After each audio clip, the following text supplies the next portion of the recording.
গণঅভ্যুত্থানের আহত এবং শহীদদের স্মরণে দোয়া মাহফিলের আয়োজন করেছেন। আপনারা এখানে আহত কয়জন আছে? এখানে সব চোর বাটফাট দিয়ে বইরে রয়েছেন, একটাও আন্দোলনের মধ্যে কোনো কিছু ছিল না। তাদেরকে দিয়ে আপনি এখানে কি করতেছেন? দোয়া মাহফিল করেন কিভাবে?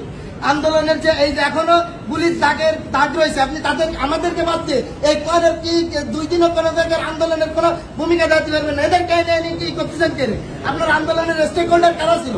এরাই 2-3 জন আন্দোলনের স্টেক হোল্ডার ছিল আপনাদের। যত দেশের সহায় পাঠবেন একটা গ্রুপ নিয়ে আপনি আন্দোলন করতেন।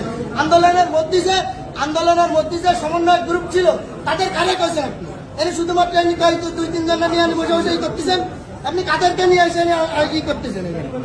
আপনি একটা গ্রুপ নিয়ে তুমি তোমার সাথে কথা পরে বলছি, তুমি বসো।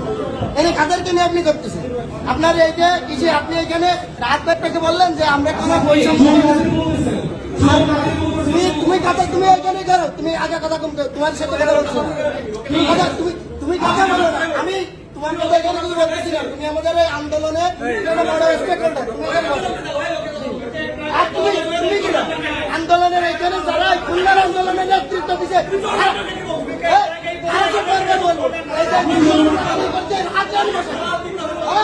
এই যে চাপা মারি যাবো হাতে বসেছে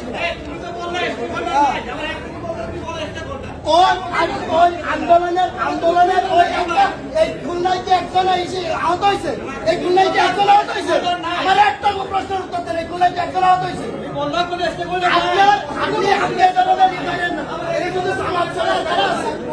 শুধু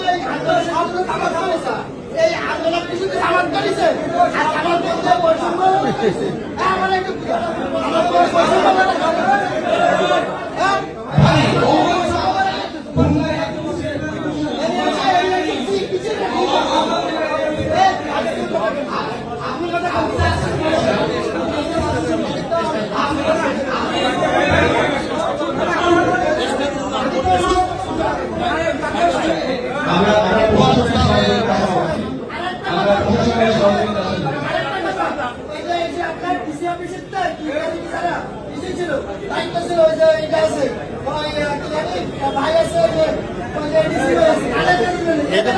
পরিবেশ নষ্ট করে